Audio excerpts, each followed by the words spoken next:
Dear friends, good evening and welcome to the Aikaterini Laskaridi Foundation.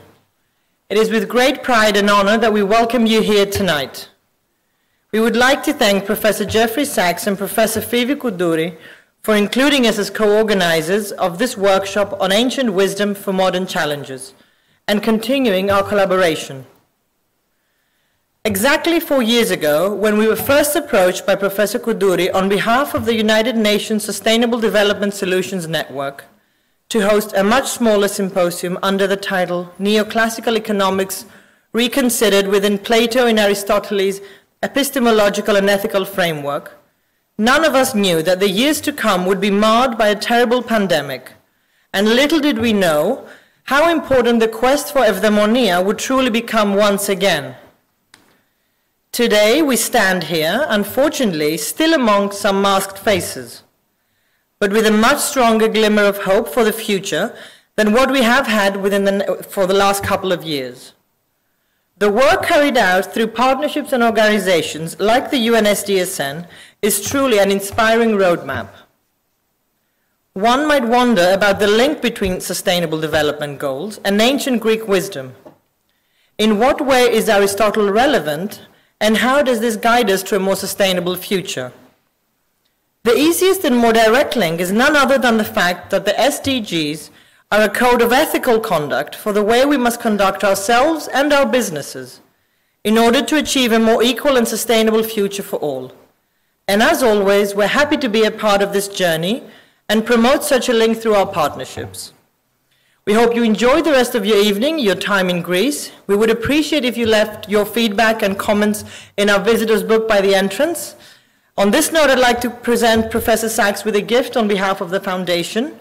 It's a copy of the Travels to Greece of Young Anacharsis, printed in 1800. The gift from the Foundation. Thank you once again. Professors, you can now join the panel for the beginning of the debate.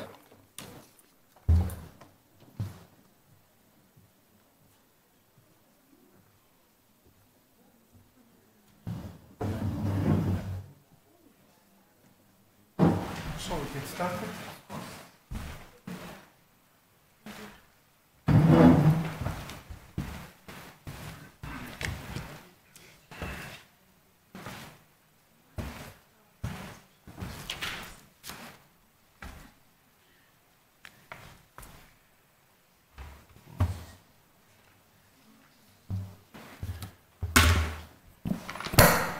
Good evening.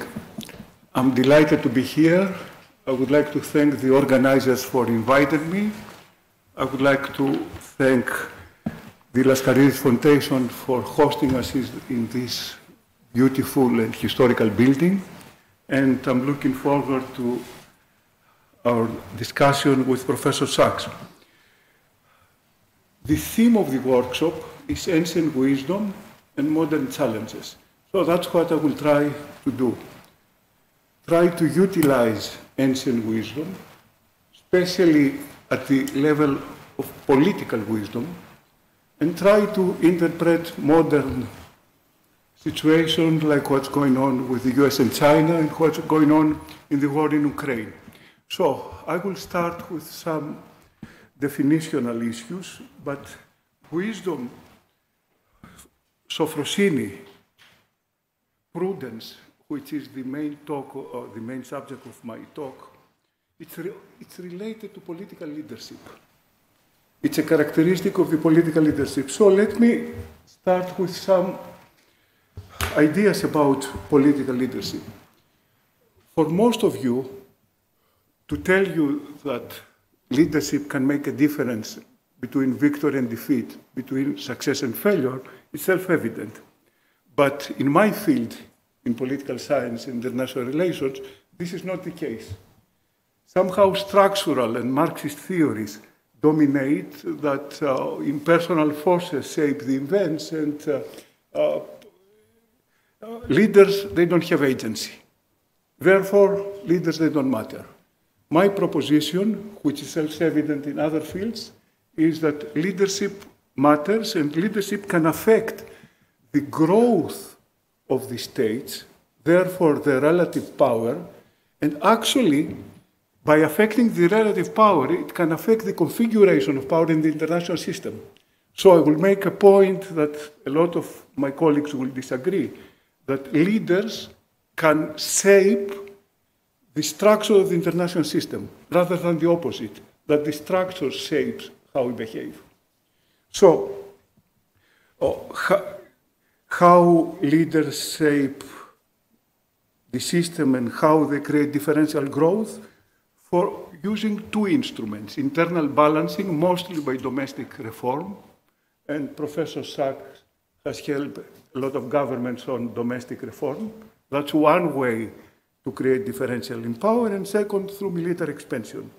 Now, this proposition that I just told you, it's very central in the ancient Greek literature, in Chinese literature, and in ancient Indian literature. It's in Herodotus, Thucydides, Sun Tzu, Hunzi, and Kautilya, which means that three ancient cultures, that they had no interaction between them, came to the same conclusion.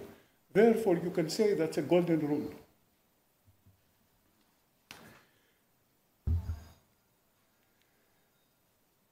Now, let me try to set the stage of the evaluation of political leadership. And here I use Thucydides. Thucydides has put these words in Pericles' mouth when Pericles was in trouble after the pandemic, and when in the beginning of the war things were not going well, they accused him.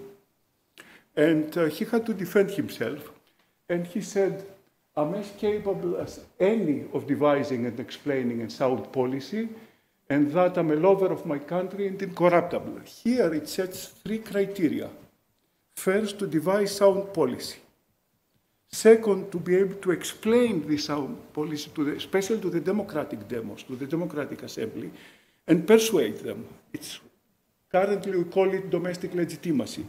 And the third is to put the public interest on top of the private interest. Now, I don't have the quote, but he continues to say, if you do sound policy but you cannot persuade, it's useless.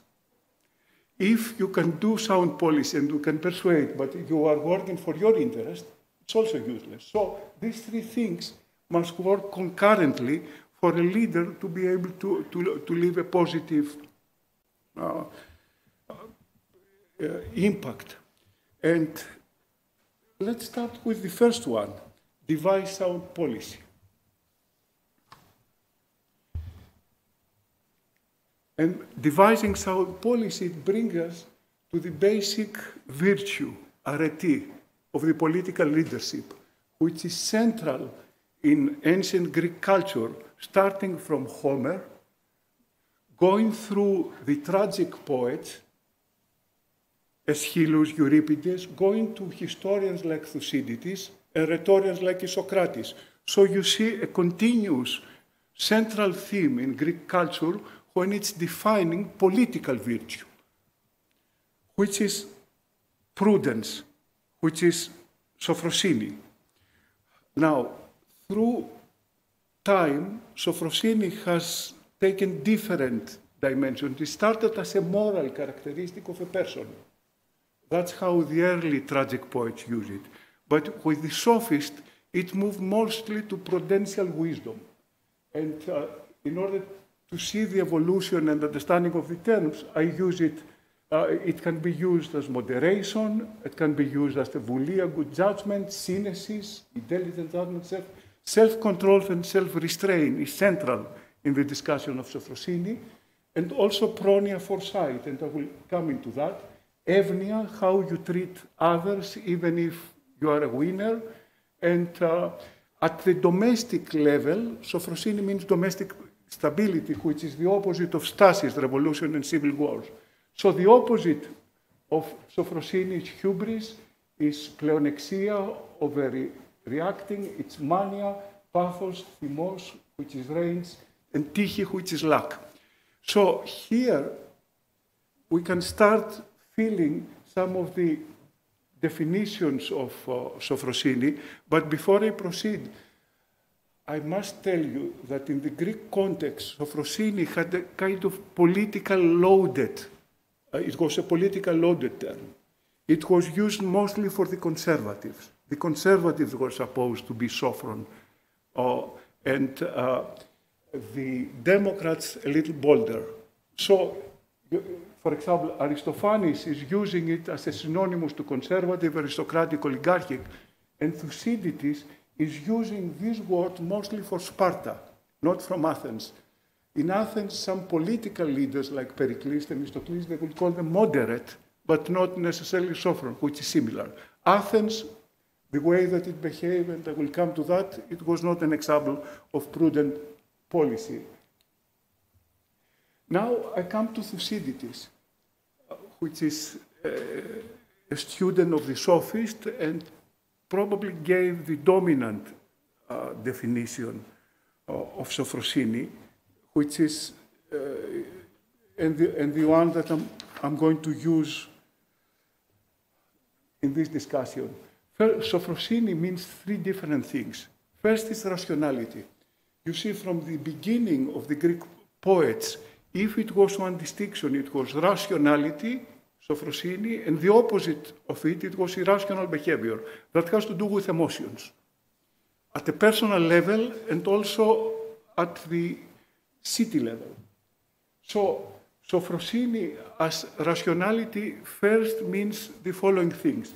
You have to understand the environment. You have to do net assessment.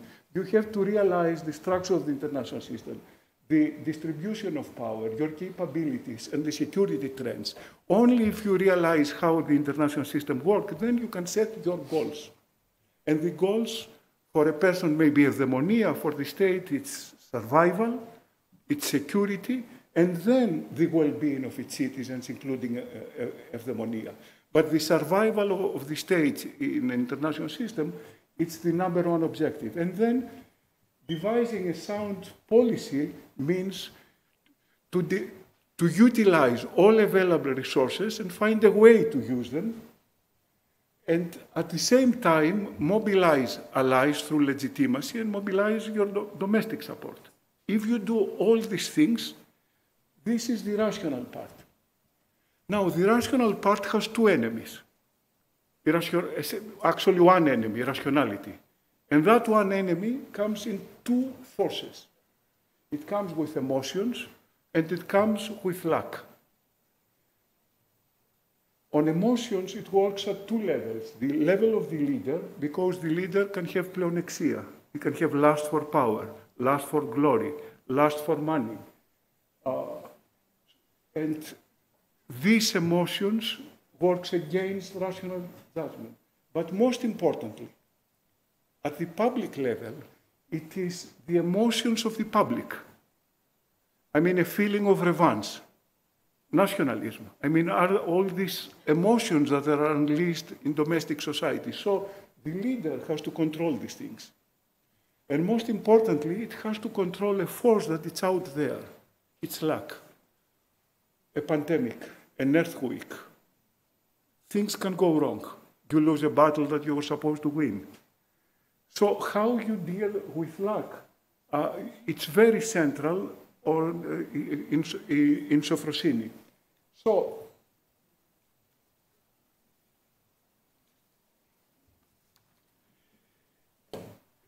this is my definition based on Thucydides.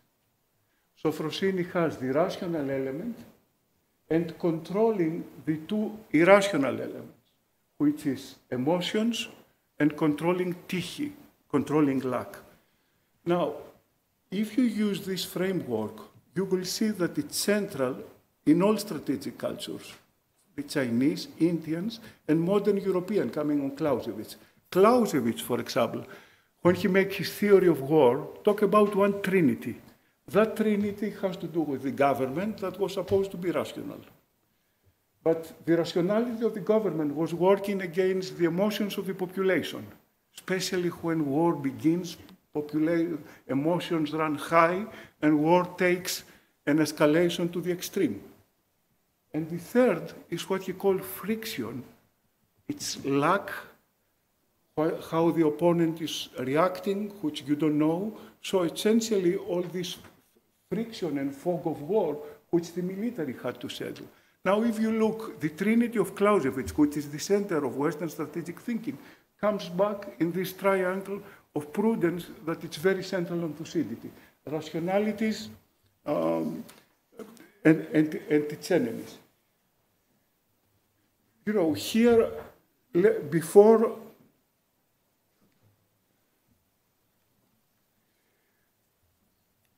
okay, now let's move from the Greek culture to the Chinese culture. Essentially, we're having the same concepts, although they use a different language. But fortunately, modern Chinese scholars have translated that language to a compatible with the one that they have used. One Confucian philosopher, Hunzi, which is a kind of central for moral realism, is playing with this theme, rationality versus irrationality. I mean, circumspection prevails over carelessness and brings success. Carelessness prevails over circumspection, it brings defeat and annihilation. When planning, which is rationality, prevails over personal desire, it's progress, and when personal desires prevail over planning, it's disaster. You see, again, the same thing on the Confucian philosophy between rationality and emotions. But more central, it's on the art of war, Sun Tzu. Rationality on the art of Sun Tzu is centerpiece. Look how he approaches war. First, you are measuring, you are estimating, you are counting, comparing, and computing. And in the councils of war, in the table of war, the table of computation, in the council of wars, you decide what to do by counting and based on calculations. And if the calculations are correct, then you go ahead, and that makes victory. You see, again, very rational cost and benefit analysis. Again, in the Chinese culture, the enemy of rationality is emotion. So, the Chinese will say, move only when it serves the interest of the states rationally, otherwise stay put, and never go to the war if you are in anger or in rage, because this will lead to a disaster. And he says, someone who is enraged can laugh again. Someone who is angry can be cheerful again. However, if a state is being lost, cannot be restored, and the dead men cannot be brought back to life. So, emotions is what it works against rational strategy. And the Chinese have again the same concept about luck. How to minimize the effect of luck. And for them, the recipe is for knowledge, using for knowledge to predict in order to be able to deal with the unforeseen. And that way, you close the opportunity for luck in your life by having complete control. And the Chinese try to achieve control that for Thucydides and for Clausewitz, it's too much. I mean, it's almost impossible. But they strive also to shape the environment. You say you use the war in order to shape victory, what comes after the war. So the Chinese are thinking in terms not only minimizing the window of luck towards against us, but set the stage that we are successful. Okay, same concept in Thucydides. Here it's from Hermocrates, which is actually the real victor of the Peloponnesian War, the leader of the Sicilians, which managed to destroy the Athenian invasion in Sicily. It's, again, cost-benefit analysis. Professor Sachs, it looks like a rational choice theorist here. What he says, profit to be won outweighs the cost and the risk to be incurred. You know, that's a very economic type of rational choice analysis. And so, like the Chinese, in the Greek culture, rationality prevails. And the rationality, it was very central everywhere. For example, Thucydides is using the king of Sparta, Archidamus, when he's making his war strategy. He looks at the balance of power and he says, the Athenians are a shark, we are a tiger. How the hell is a tiger can beat the shark? There's no way to do it. We don't have a theory of victory. How can we fight this war? And he says, no, rationality will say, you don't get into the war. Pericles, on the other hand, say, look, we have the money, we have the ships, we have the allies, we have the walls that we are protected, and after all, we want to maintain the status quo. We just don't care, we have a theory of victory. Let's go for it. You see, the whole process of deciding on security affairs was through a rational process. Through one side had a victory, a theory of victory, the other side did not have it. So rationality, like the Chinese, is central. The second has to do with emotion. We have Thucydides saying that the problem for good judgment is high emotion. That's at the personal level, but most importantly, at the state level. He presents Pericles, which for him, it's the second most important statement. The first important statement is Themistocles, I will come into that. But the second most important statement for Thucydides is Pericles. Why? Because he can make sound strategy, but also he can control the emotions of the public. This is a quote from Thucydides. When Pericles sensed that arrogance was making the Athenian confidence, he struck fear on their hearts. He was regulating. When, on the other hand, they were fearful without any good reason, he restored confidence. So he presents the politician as essentially regulating, manipulating, I would say, the control of the public as his main job to be successful. And the third element has to do with luck. Here, the Greek culture doesn't go that far as the Chinese to control luck. But on the Greek culture is minimize the gointo for the luck to work against you by being prudent. And the basic instrument is foresight.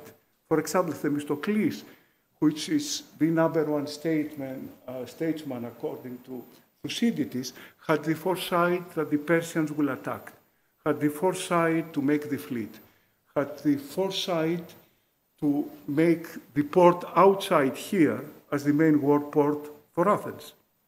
It had the foresight to build an empire in order to have the tribune and create an empire.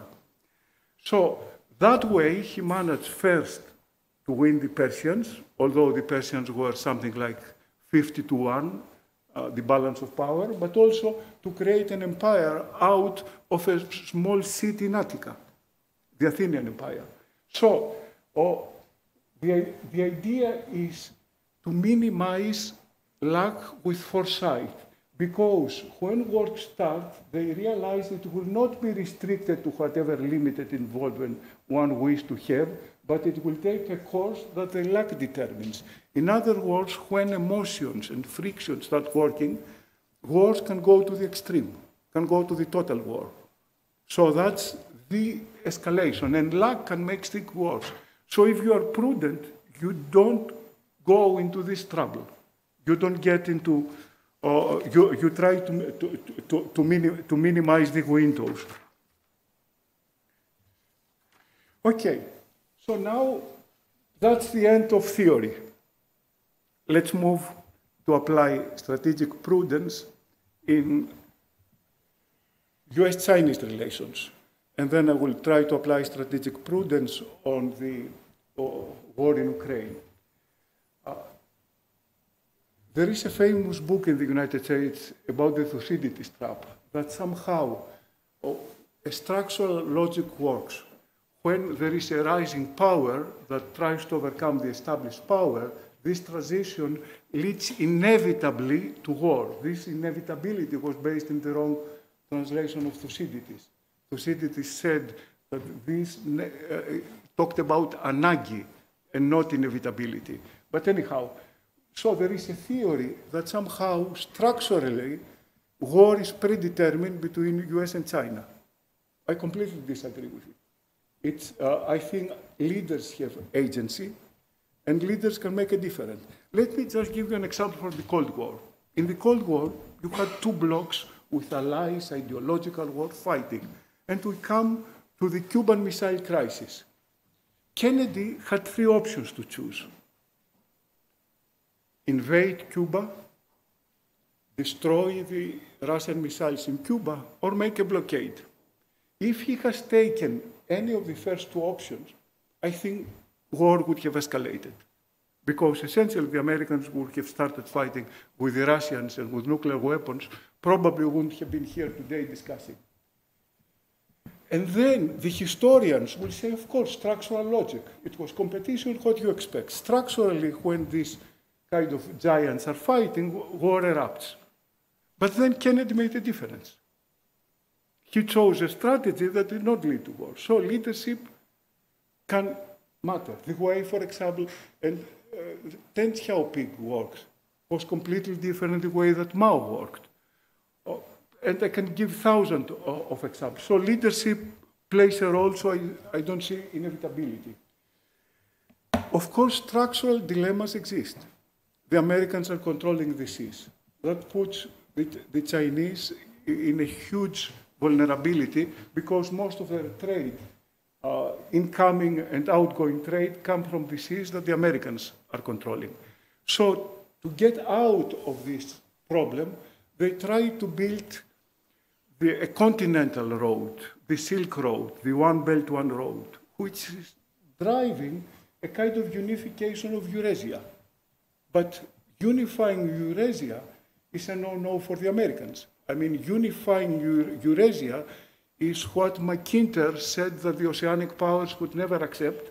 And actually, the Americans went into World War to prevent the unification of Eurasia. World War I, to prevent it for the Germans. World War II, again for the Germans. And the Cold War to prevent it for the Russians. So the unification under a Chinese influence can lead to this kind of security dilemmas. So dilemmas exist, but dilemmas, again, do not automatically lead to war. It needs management, it needs pragmatic and not ideological leadership. And on the ideological leadership, I will come back. The third is, with nuclear weapons, you cannot have a straight war. Like in the Cold War. War moves below the zone.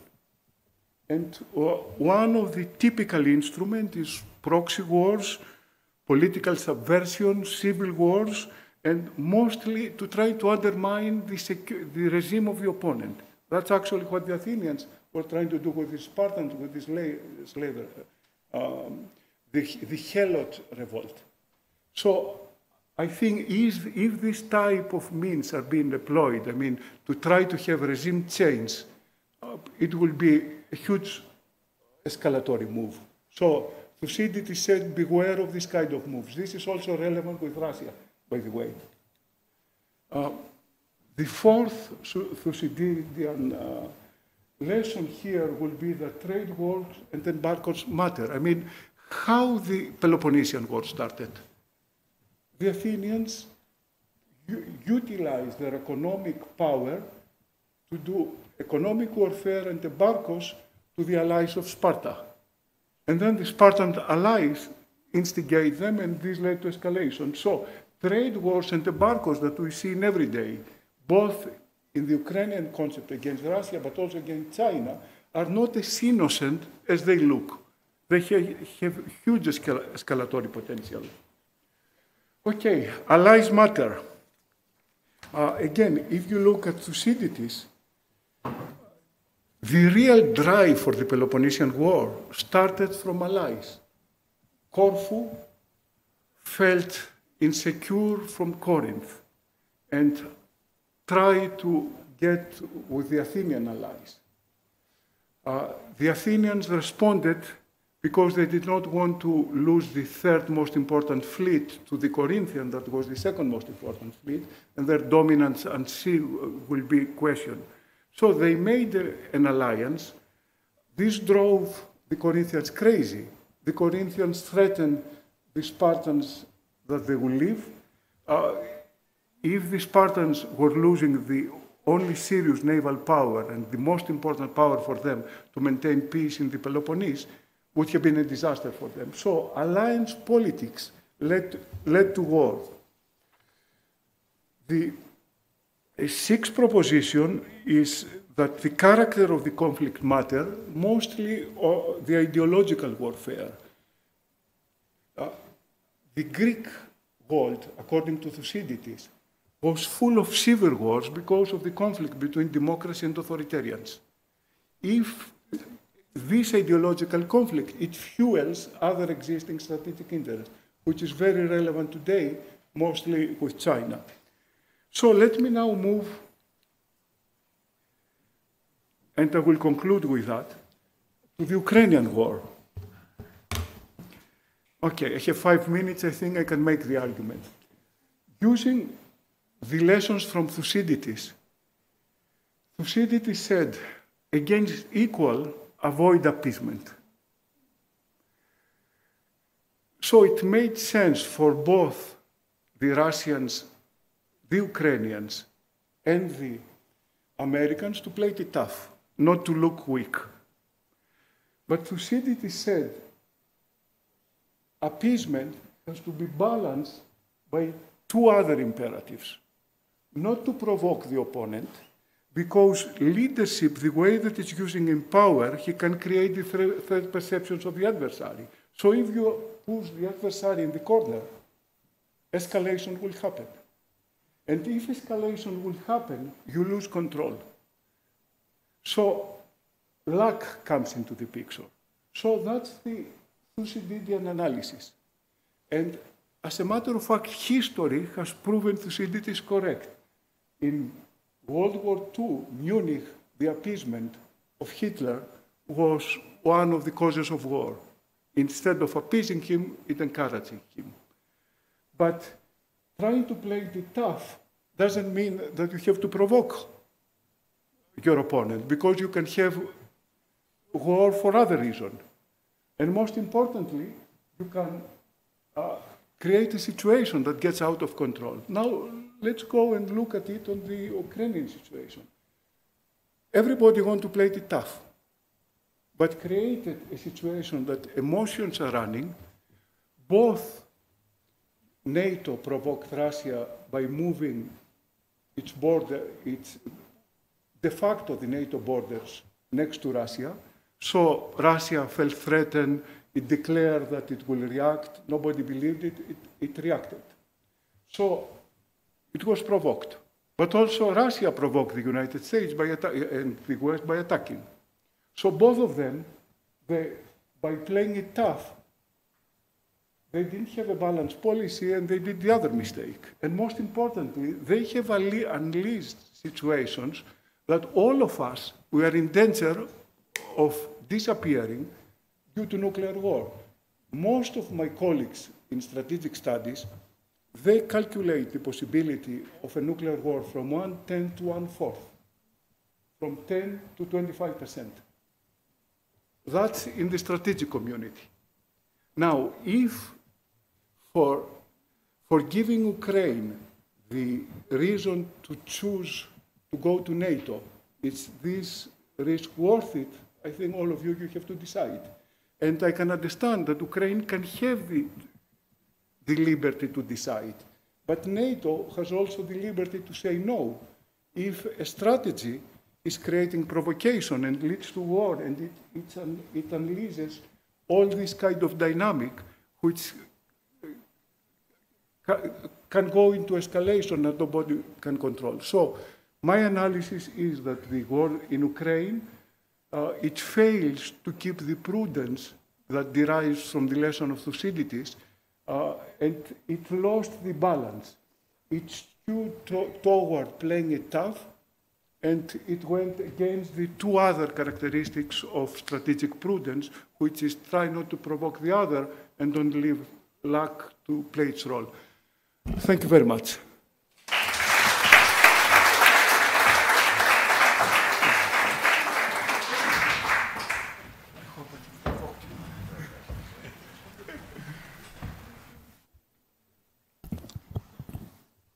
Thank you very much, Athanasios. We're supposed to have a debate, but we agree, so I will discuss some aspects of both the underlying vision and also the current events. It's interesting for me to reflect on your emphasis on the role of leaders. I wrote a book last year called The Ages of Globalization, and the subtitle was Geography, Technology, and Institutions. No leaders appear in the title.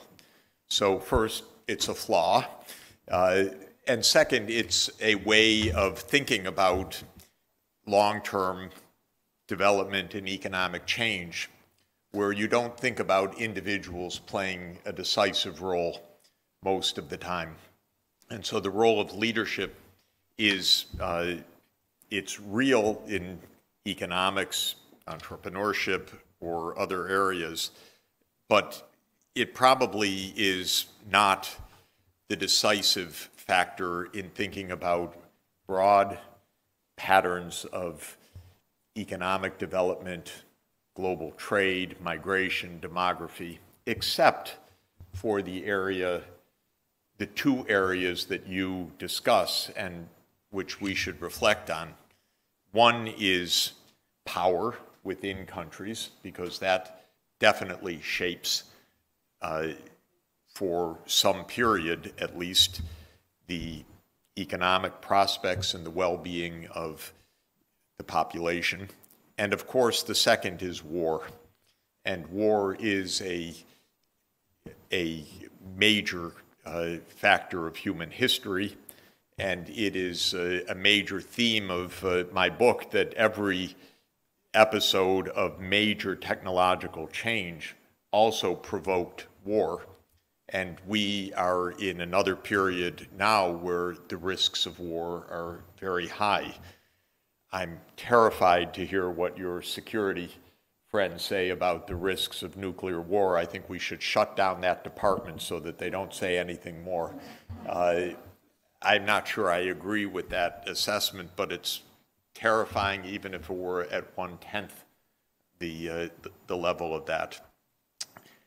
When it comes to politics and war, we face structural conditions that can lead to profound changes caused by individuals under particular circumstances.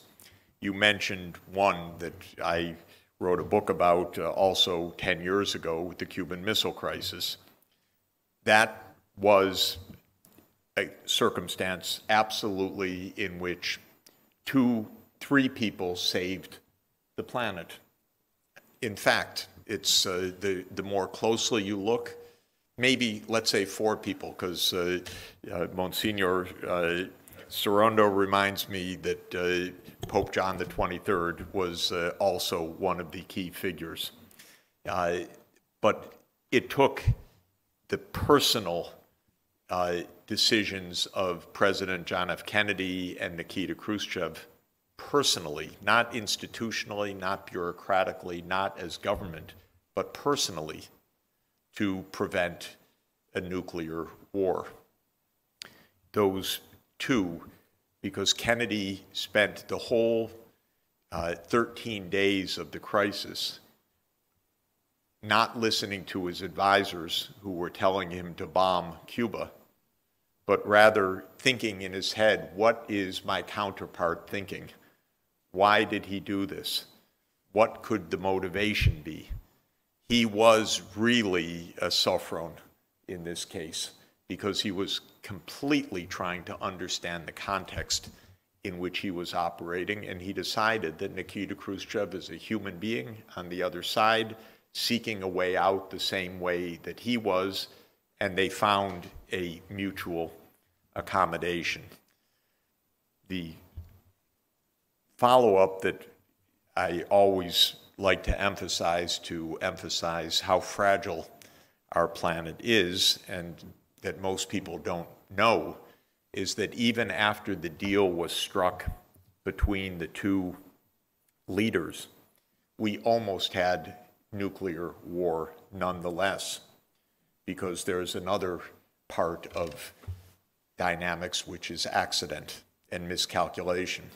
And it happened that there was a disabled Soviet submarine in the Caribbean, which was out of communication contact with Moscow, did not know what was happening, and when its cooling systems broke down, they were in extreme duress with temperatures of 40 to 50 degrees C, and the sailors fainting, and the skipper deciding to raise the sub. And when he raised the sub, a non-sophron, what we in English technical philosophy called a jackass, decided that instead of dropping a depth charge on the submarine, he would drop from a low-flying U.S. Air Force plane live hand grenades to rattle the submarine. It happened that this disabled submarine was one of a squadron of 7, and in the Soviet system, it was the one of the 7 that had a nuclear-tipped torpedo. And the captain immediately ordered the nuclear torpedo to be put into the launch bay. Under U.S. military doctrine of the time, literally, and for all of you who have seen the movie Dr. Strangelove, that is a documentary. It is not a comedy. The doctrine was that any attack by an atomic weapon would lead to a full unleashing of the entire atomic arsenal of the United States, aimed, by the way, not only at Russia, the Soviet Union, but also China, and Central and Eastern Europe. Sorry, Sonia, you were there. This was loaded in the submarine torpedo bay, and it happened that a party commissar was on the submarine, and he countermanded. He had the authority to countermand the order of the skipper. They raised the submarine, and this was the end. They sailed away peacefully afterwards, and this man, Mr. Antipov, is unknown to history, but the one that countermanded the order saved the planet. And that's how close we came in that episode. And one can think throughout the 20th century of many cases where the individual moment had more than a passing effect on history. Of course, it has taken now 108 years of historians to fail to understand why World War I broke out, because there was no fundamental reason for World War I. It had elements of the Thucydides trap. Germany decided that Russia was actually gaining ground so fast that they better attack now rather than wait. But that wasn't the Kaiser. That wasn't the German public. That was very specific officers of the German War Command. And in fact, the Kaiser didn't even understand that his own war command had put the continent on a path of war. But in August 2014, nobody believed that there needed to be a war, and the assassination of the Archduke and his wife had absolutely no direct consequence, but it set in train a series of not accidental, they were deliberate events, completely catastrophic. We still live in the wake of World War I and the failed Versailles Treaty afterwards. We've never really recovered from it. It's interesting that after World War I destroyed this progress of Russia, Of course, the February Revolution took place in Petersburg and brought Kerensky to power, and the crisis deepened during the year. And in October, Lenin writes in his memoirs that he had an hour to move or he would lose everything. And it was an action of one man that made the event of the Petrograd Soviet, that changed the dynamics of those days in Petrograd and led to the Bolshevik Revolution. And that led, of course, also to 75 years of, oh my God, that wasn't such a good idea, and a detour that was unbelievably disastrous. One can think it's the rise of Hitler. On January 1, 1933, the lead German newspaper said, "The fascist threat is over. The Nazis are contained."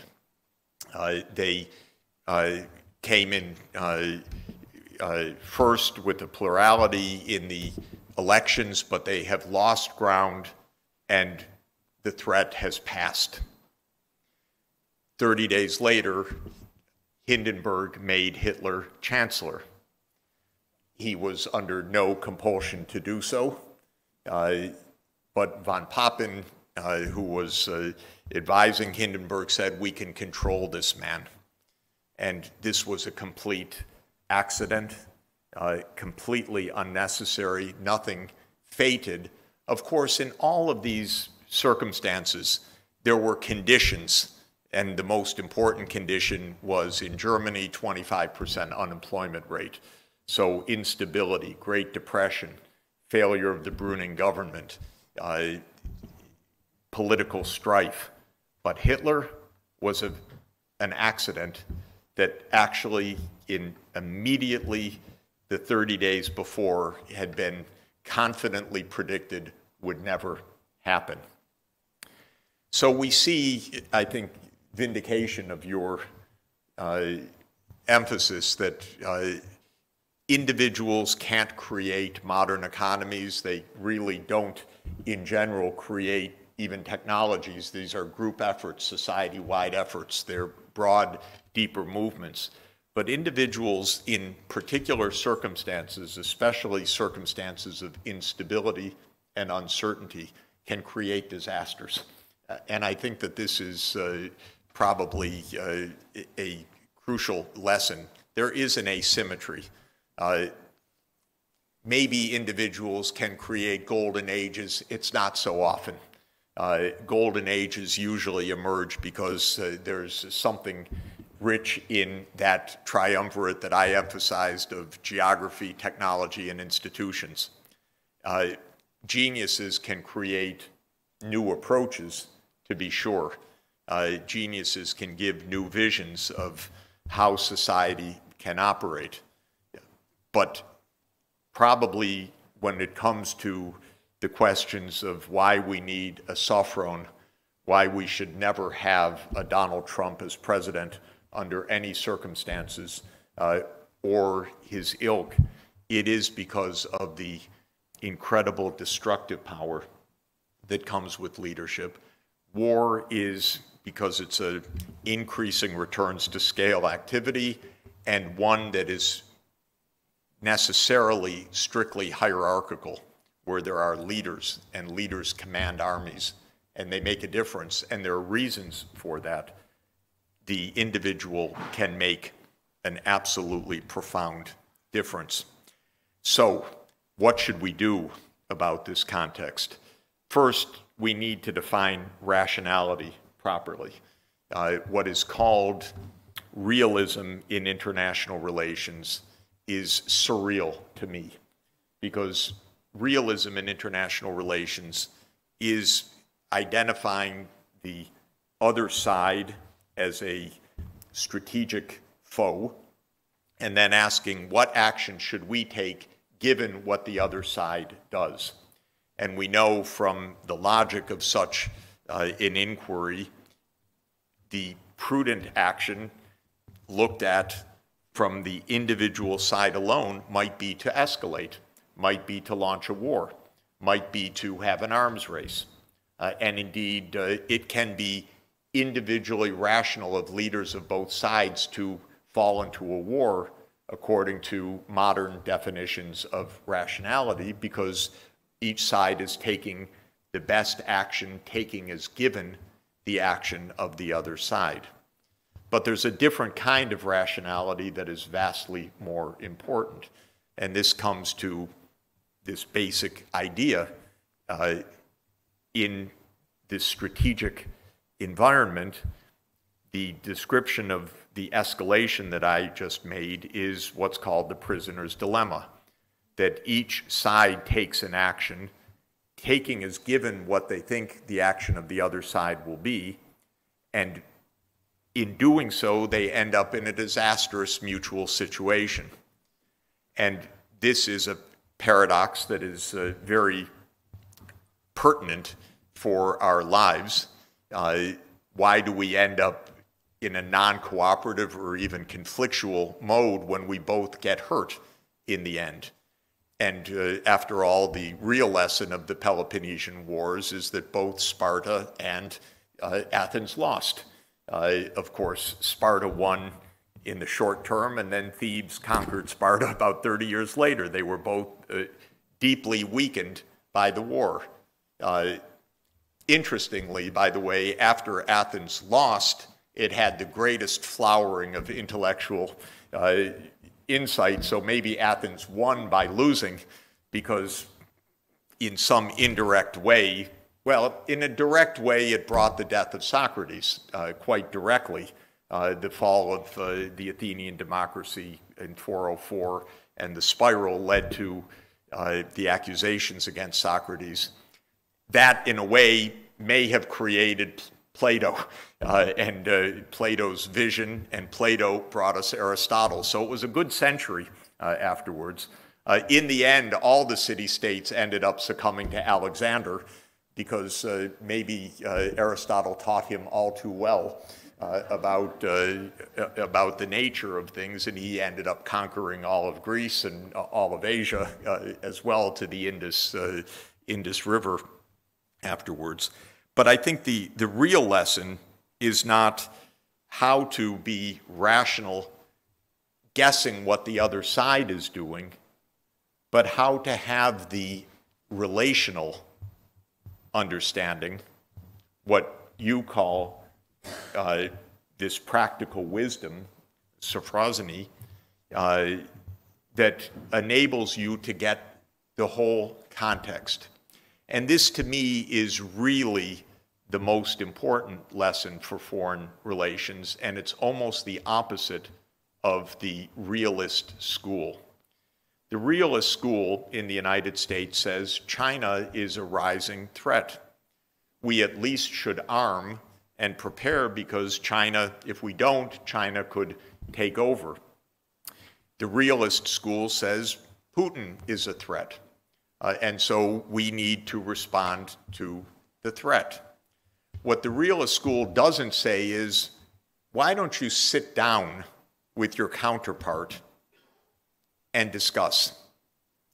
What's striking is that Biden and Putin have not had a meeting this year. And the meeting that they had last year, at the end of the year, was one in which Biden rejected every demand that Putin made, including demands that I thought were utterly reasonable, especially the non-enlargement of NATO to Ukraine, because NATO enlargement to Ukraine is just a reckless provocation. And Athanasios talked about what's called the security dilemma. We say, expanding to Ukraine, why should Russia worry? We're peace-loving. We're just a defensive alliance. Don't mind the bombing of Belgrade in 1999.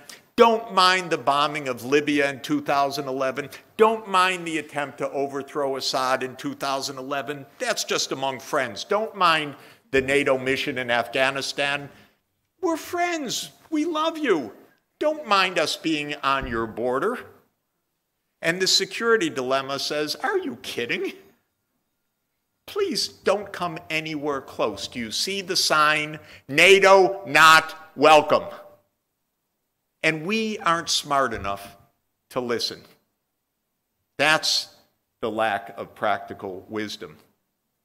And so we really did, as Pope Francis said, NATO barked at Russia for many, many years.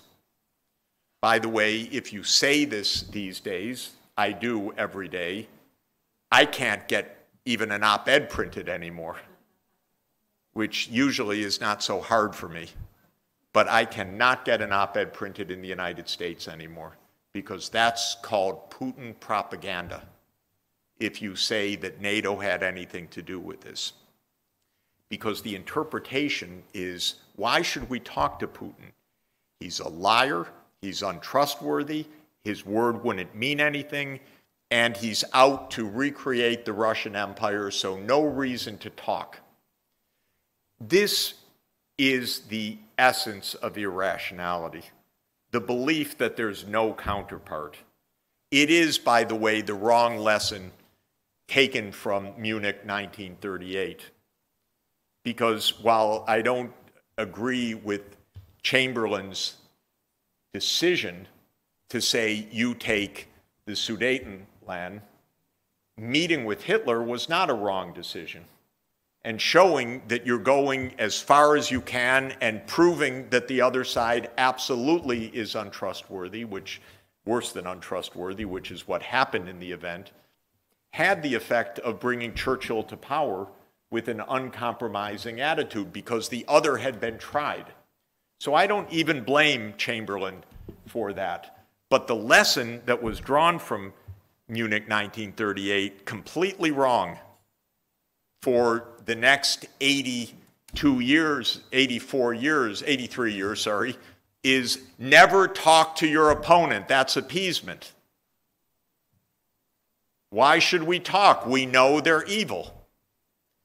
And this finally brings me to the US-China issue, because we also have no real dialogue with China right now, which is crazy. We have accusations every day. A press conference yesterday of the head of the FBI and MI5 in London saying how dangerous China is for the world. Unprecedented joint announcement. This is so irresponsible, so provocative, so wrong-headed, that you wonder how it can happen and continue to happen. But we're exactly on the path where we don't want to talk. We know. What do we know now? That China is out to take over the world. Now, mind you, if we look at the wars of the last 40 years, it's the US 20, China none. So if you want to know who's warlike, it's your ally. We're mad. By the way, we're mad internationally, and we shoot each other every day domestically. And it's not disconnected. It is a kind of madness right now. But the idea that we could have this escalating conflict because we have no situational understanding. What you said is exactly right. We say, look at China arming the South China Sea. We don't say that anymore because we don't want to say the word China, so we say the Indo-Pacific. Who ever heard of the Indo-Pacific before these numbskulls in the United States started talking about the Indo-Pacific? It's the South China Sea. It's actually China, okay? So, yeah, China's putting some militarizing places. Look at where the US military bases are, completely surrounding China. The one sea route that keeps China fed, that keeps the Chinese economy occupied. If we had some prudence, we would say, no reason for us to have so many troops there. We certainly don't need nuclear submarines in Australia, which is the latest idea, brainstorm of the United States. We don't need the Quad, which is the US, India, Japan, and Korea, to say that's what security is going to be. We don't need every day to say we're going to defend Taiwan, when China keeps saying we don't have any intention to have violence, but what we do provokes, possibly, hardliners on both sides to something because they imagine that something irreversible is about to happen. So all of this is to be in radical agreement with you that we need situational wisdom. It's different from guessing what the other side is. It's talking to the other side. And this I will end by emphasizing Pope Francis's recent encyclical, Fratelli Tutti, brothers and sisters all, because it is an encyclical exactly devoted to this question. How do you encounter the other? In game theory, you encounter the other by taking their move as given. By the way, the inventor of game theory, John Nash, was on the extreme Asperger's syndrome. So he took the others as given. I think that's my theory of game theory. A little simplistic, but I'm not sure it's wrong, actually. Because who would have made an interactive strategic theory based on non-communication for human beings? But that's our game theory. It starts with no communication. But Pope Francis's message is talk with each other, encounter each other, have a dialogue. And I'm sure Pope Francis read the most recent research in experimental economics and publishing it. Actually, he has the wisdom, and economists come very, very late. But I'll just end by one point. In game theory, in The Prisoner's Dilemma, the game theorists predict no cooperation. The actual experimental evidence is cooperation about half the time. The deeper experimental evidence is that nursing students cooperate always, and economics students pretty rarely. They have trained incapacity. But if you take this experimental prisoner's dilemma and you add one part to it, allowing communication before the game is played, what economists call cheap talk, because it's non-binding, it can't have any real influence, it's just a discussion. If you allow cheap talk before the strategic game is played, cooperation goes above 90%. It's the human effect. Thank you.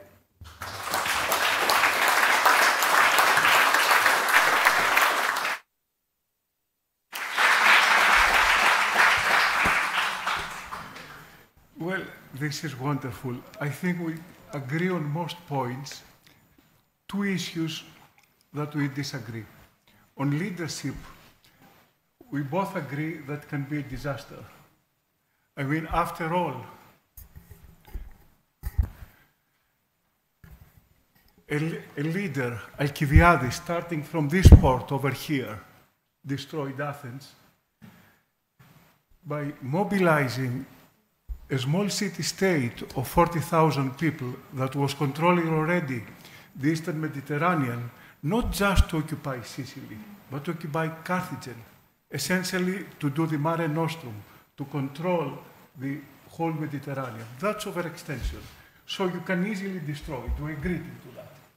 But what we seem to disagree had to do with how power is being created. And I will use two leaders, Themistocles. If he could not have foreseen the threat, if he could have not persuaded the Athenians to use the silver of the Lavrium mines, actually his conservative political opponent Aristides said, deliver it to the public, give it to the Athenian citizens.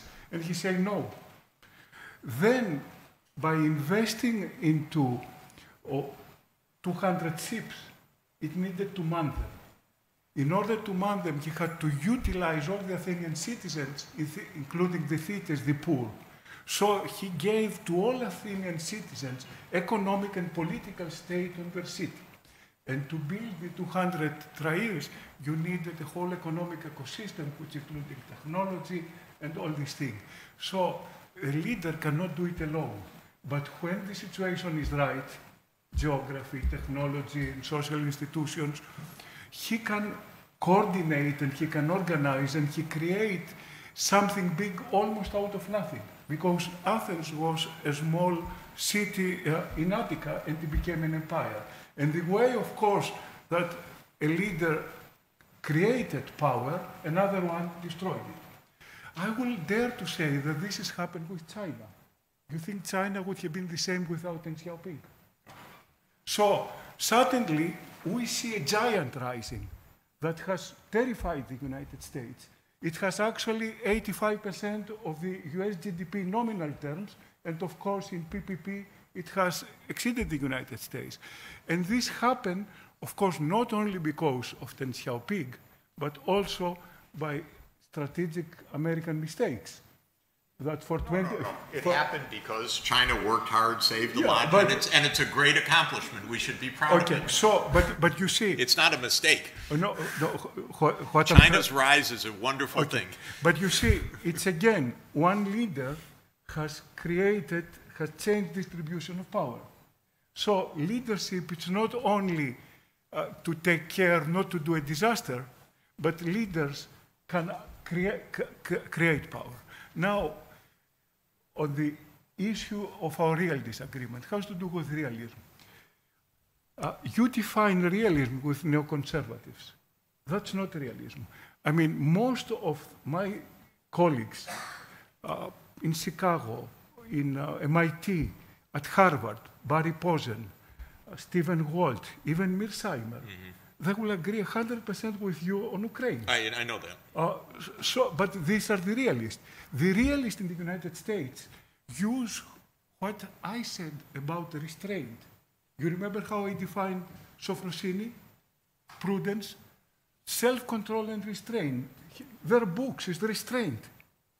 So realists in the United States, actually, not only now, historically, Morgenthau was against the Vietnam War. Most of the realists, they were against the war in Iraq. So what you call a realist is a particular element of the American elite, the primatist, which is the, in your Καθημερινιάκ article, you correctly describe them as neoconservatives. Neoconservatives are not realists, they are idealists, and they are dangerous. And they have created a lot of trouble and they keep creating, but that's not realism. I mean, my colleagues, and by the way, the father of realism is Thucydides. And I spent the whole discussion putting forward the wisdom of Thucydides, which is prudence, which is realism. That's the real realism. The other one, it's crazy ideological impulses, which means emotions and irrationality. I think maybe I should clarify. I think you're right. The real provocateurs in the United States are a particular vision of U.S. hegemony, primacy or hegemony that is not hegemony in the classical Greek sense, but let's say primacy. That is extraordinarily dangerous because if you declare you're number one, you have to fight everyone off that even poses a potential threat. But with realism, I still have the more classical realism, I still have a bit of a quarrel, which is that realists still mostly or completely take as given the other side. They don't discuss, they don't believe in international institutions. The UN is complete sideshow for them because nation states are living in an anarchic environment. And where I come in international relations is a continuing, perhaps naive belief that we can make an international order work, and that ideas like the United Nations, which go back both to Isaiah and to Immanuel Kant, are feasible, actually, and that is what we should be building. Today, this is a hard position to sustain because the UN is so weak and so clearly almost inconsequential in the events that are taking place. I find that completely tragic, and it's especially because the United States does not believe in the UN. It believes the UN is an obstacle to US primacy. And so the United States is the biggest obstacle to the proper functioning of the United Nations. But I want to go beyond the realist school to the idea that we can really create understanding and global institutions that work, that function, and that keep the peace. And I think that that is a stage beyond realism. Let me say one word about positive leadership, because obviously we can identify important periods where a leader made a difference. To my mind, the United States has had 1.5 good presidents in the last 100 years. The one that I think is a great, truly great man is Franklin Roosevelt. It's an astounding record of decency and insight and capacity. And I think he's the finest president in American history by a pretty long margin. The half is President Kennedy, because I think President Kennedy was becoming a sophron in 1963, and he was probably killed by the CIA or others because of that, because he was a threat to the war machine. Would be my best estimate of what happened. But other than that, my God, what a list of nobodies, or worse. And so this is really why somehow the country has stumbled along for a while, but now it's been on a long, long losing streak, because really Johnson, Nixon, Ford, Carter, Reagan, it just has gone on and on and on without much leadership at all. So it's true that a leader can make a difference. And Roosevelt's greatness lasted for about 40 years in the United States, I would say, roughly to the rise of Reagan. We were still living in Roosevelt's creation. No longer. And the UN was a Roosevelt brilliance, and his wife was pretty remarkable too, and the Universal Declaration of Human Rights is her creation. So the legacy is there, but I think I don't want to quibble. Of course, great leaders do come. We remember them. We remember Solon. We remember Pericles. We remember a few in history, but we don't remember all that many, by the way. Bismarck? Bismarck is another interesting. Well, but that Bismarck's actually quite interesting, because Bismarck, of Metternich and Bismarck, of course, were the realists of the 19th century, and they created the concert of Europe and what was semi-peaceful Europe for the 100 years from the Napoleonic Wars to World War I. And Kissinger made his whole life based on Metternich and Bismarck. But the interesting thing, and I think Kissinger says the same point, and the reason why I'm not a realist in this sense, is that Bismarck, during his power, managed affairs to keep away from a European-wide explosion. But once Bismarck lost power, nobody else could manage this system. So I don't believe in balance of power as an idea, because as an economist, I believe that balance becomes imbalance. I think Heraclitus probably I'm closer to, which is that there's no such thing as balance.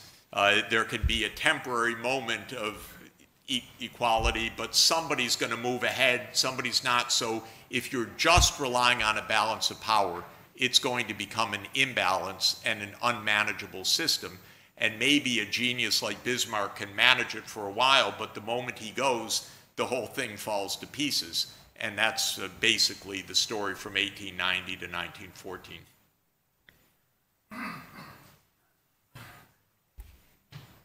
Well, we can continue forever, but I think we are sitting... Maybe if there's yes. any comments from the floor. Absolutely. Nikitas.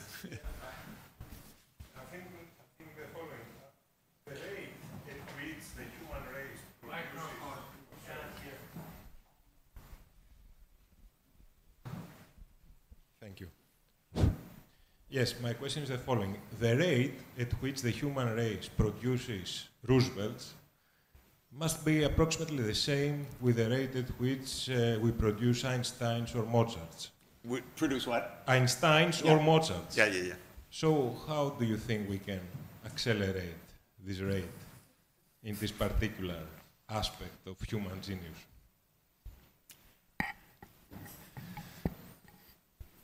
You know, if you judge the reason that I find Aristotle so crucial and brilliant is that he started from the proposition that we are mixed in character. And so the capacity for cooperation is matched by the capacity for stupidity and conflict. And his plea is be decent and be virtuous. It'll be better for you. I think that that is absolutely correct and why we should take it seriously. On the other hand, I think what it means is that in our core nature, this battle is never won. There is no decisive moment where we're virtuous and good. Rather, it's an ongoing struggle for decency, wisdom in every generation. And I think, you know, I have a very smart and rather cynical son who says, Dad, what's all this philosophy? You know how people are. He's really very clever, but he is a little bit cynical. My view is, you're right, but that's the struggle. That's what makes this interesting. And we shouldn't say, we're going to arrive. We won't arrive. We should hold things together. And then the next generation will have the same struggle, and the next one. So my view is that we have to do the best we can, and that there isn't a decisive moment, because it is in our heads, after all. And it is a huge challenge to behave properly. And it really is hard to cooperate, actually. And I see in all of this, you know, in the debate over Ukraine, for example, you need actually to know a tremendous amount to have a context. And people know different pieces of this. And one of the most important reasons to talk is actually Putin has something really to tell us. He's got a perspective that matters, and we should be hearing it, not just demonizing it. So all I'm saying is it's not answering the question, but it's the thing that sticks in history is knowledge. Technology is cumulative. We're not in an endless cycle, at least until we blow ourselves to smithereens. We've actually accumulated technical knowledge, epistemic knowledge. We really know a lot more than Aristotle. By the way, the attacks on Aristotle's physics are ridiculous because Aristotle would have been the first to say, wonderful, thank you for showing me, Galileo. Now I see the moon there. I was wrong about the sublunary orbit. He would have been the first to be thrilled. But he was completely attacked because having been dead for 2,000 years, he couldn't answer. And so people said nasty things about him. But he was the pure scientist. Observe. True? Of course. Exactly. So we accumulate knowledge, but our human nature doesn't accumulate. And that is really an important fact. And one of my gurus was E.O. Wilson, the great evolutionary biologist.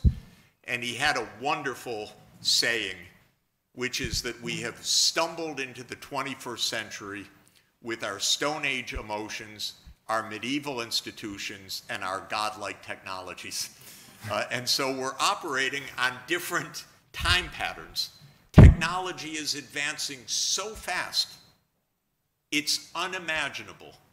Every week of science and nature is like a revolution in knowledge. Every week. It would have taken centuries before. Now it's weekly what's happening.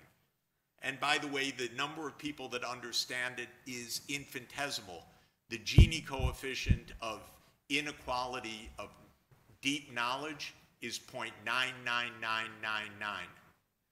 In other words, there are 50 people that understand each of those articles.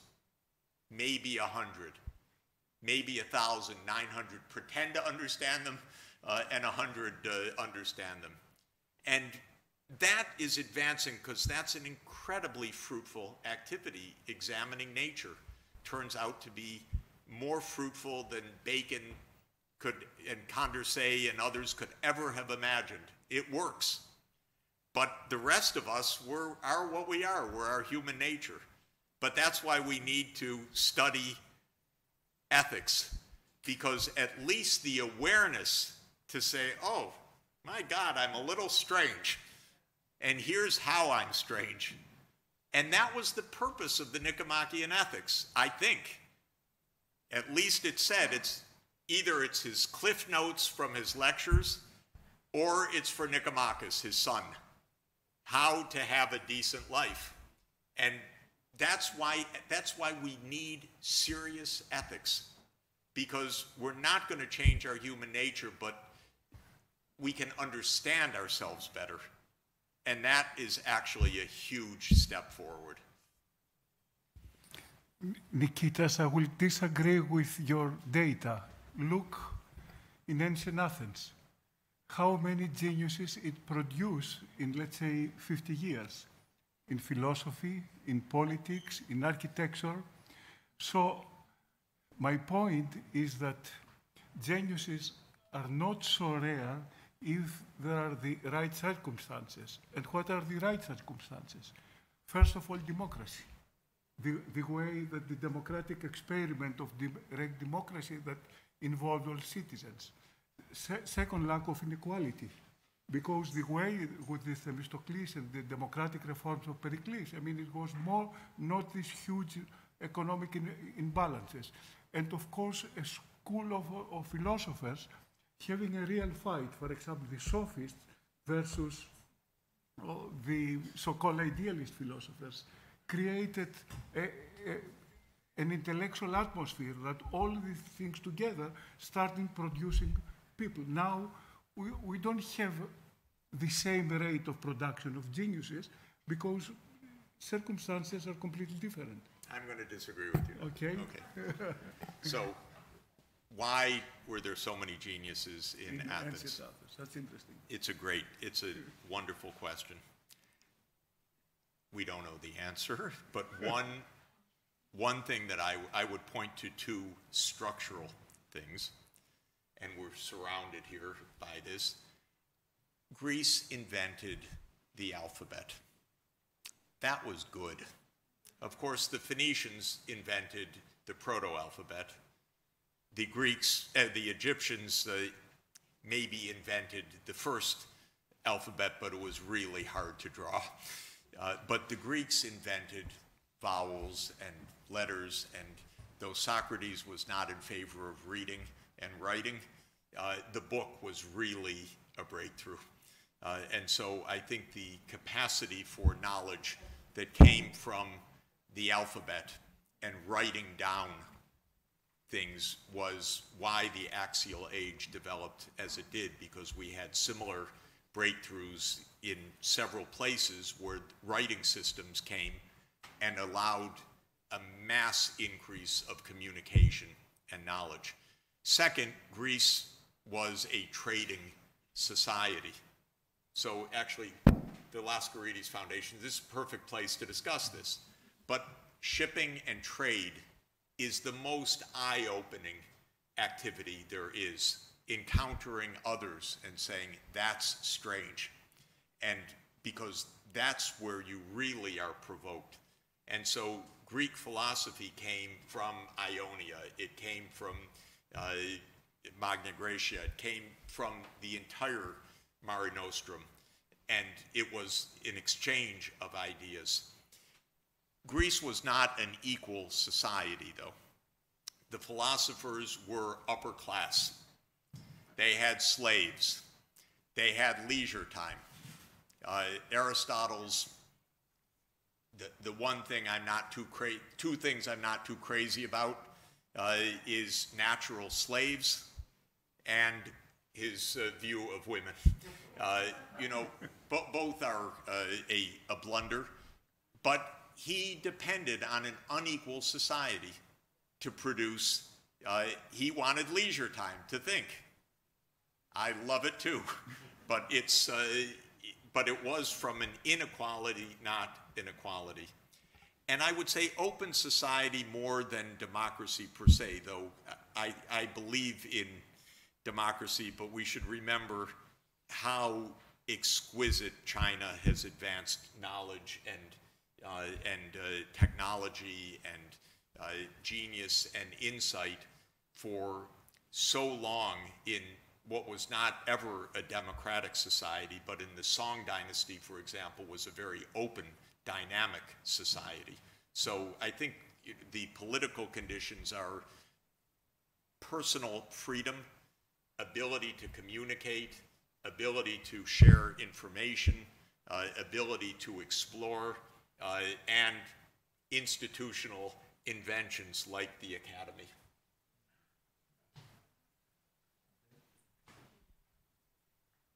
Time is moving on, I'm afraid. On the other hand, we have a dinner outside, a cocktail dinner, and discussion can continue. So I would advise that we move to the garden. We also have an exhibition of very interesting incunabula involving Aristotle. Yes. And because because of space restrictions, I would propose that Professor Sachs, Professor Platias, and some 10, 15 visitors, guests, visit first, while the other guests move to the garden, and while time goes on, we can show also in groups of 15, maximum 15 persons per time, our incunabula exhibition. So thank you very much. Very interesting discussion.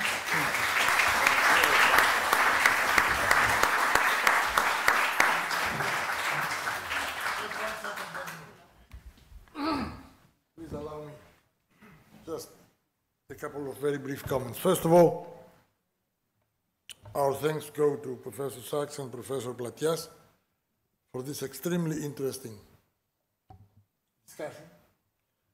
I'm not sure about our guests from abroad, but for us Greeks, they are so delightfully informing of our ancient history. Because quite frankly, most of us are ignorant to a large degree about our ancient history. To such an extent that when I was a young man, I had a friend whose name was Thucydides.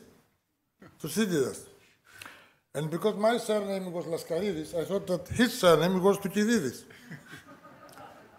And only later did I find out that Thucydides was not a Greek surname, it was the name of this famous historian. The second thing is, professors, you, at the end of the discussion, you mentioned Bismarck. I think we were very lucky because there are only two of you on the panel, because Bismarck's most famous dictum was Grae professorem Vaterland verloren. I'm sure you know what this means. Be that as it may, we are extremely grateful to you and to all our guests tonight. And for those who are here for the first time, I would like to explain that we are here in the ground floor of this building where we keep some of our rare book collections. All the right-hand side, actually, is occupied by our collection of early Greek printings, which contain everything that was written by Greeks from the beginning of time up to the fall of Constantinople. This is an extremely substantial and important collection, and we are very proud of it, and we are convinced that it is one among the very few such comprehensive collections in the world. We think it's of equal importance and value than the ones in the Library of Congress, in the British Library, or the Bibliothèque Nationale de France. Out of this collection come the books which we will see in the exhibition. The collection you see on the top there is also one of the probably the best and most well-known collections in the world about ancient books on maritime law. And what you see here on the bottom is a second-rate collection of my library. Now, the exhibition we have contains incunabula, which are books printed before the 1500s, and one room is devoted entirely to Aristotle. In this book, there are a few books, because of Aristotle being the subject of so much interest among our guests tonight. About half of them are actually incunabula books printed before the 15th century, and among which, of course, the first edition of the full Aristoteles works, and many others. And my colleague, Dr. Angeliki Papadopoulou and Cleopatra Kirtata will take you around. And there are many other books before 1500 relating to the works of Aristotle. So, once again, I would like to say thank you to all of you who came both from abroad and also here from Greece. Thank Professor Sachs and Professor Platias, and I hope you had an interesting and fruitful 3 days, and they still go on. And last but not least, we hope that next year, bar any unpleasant developments on the pandemic front, we shall have also here our colleagues from China. It just occurred to me that 5 years ago, when we signed, or 6 years ago, or 7 years ago, when we signed here the cooperation agreement with Tsinghua University in Beijing, Professor Theodosis Tassios, now you may not know him, but he's a professor a professor turned sort of philosopher. Konstantine, he's in your university, the technical university he used to be. But he's a very learned man, and he wrote an extremely interesting essay comparing how ancient Greek civilization and Chinese civilization developed in the ancient times. And it's an extremely interesting piece of information, and I will suggest to our people that they may sort of send it to you, because I think you will find it very interesting.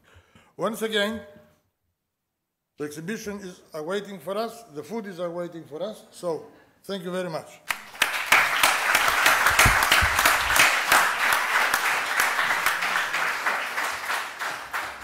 Okay.